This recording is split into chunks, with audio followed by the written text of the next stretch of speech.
সবচেয়ে বড় পাপ শিরক করা। পৃথিবীর দ্বিতীয় মহাপাপ হলো পিতামাতার অবাধ্য চলা।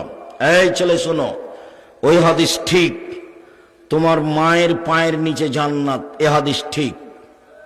মায়ের পায়ের নিচে জান্নাত, এ হাদিস ঠিক। একদিন তুমি ছিলে তোমার মায়ের কোলে, এখন তোমার মা তোমার কোলে।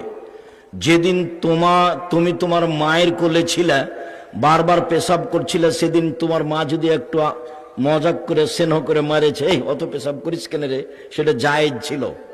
কিন্তু এখন তুমি যদি বলো আম্মা অত পেশাব করেন কেন, এই কথা চলবে না, এটা নাজায়েজ। এই কথা বলার তোমার সুযোগ নেই। তোমার বোনেরা চলে গেছে শ্বশুর বাড়ি, তোমার বউ দেখতেও পারে নাও দেখতে পারে। পেশাব করাবা তুমি, পায়খানা করাবা তুমি, গোসল করাবা তুমি, গোসল দিয়ে দিবা তুমি, কাপড় পরিয়ে দিবা তুমি, মেডিকেলে তুমি নিয়ে যাবা, তার যা কিছু প্রয়োজন তুমি সব করবা, তুমি বাধ্য। মুখ দিয়ে গালি দিচ্ছে তোমার বউয়ের বিরুদ্ধে, যাকে পাচ্ছে তাকে বলছে আমার ছেলেরা আমাকে খেতে দেয় না, তারপরও তুমি মুখ খুলতে পাবা না।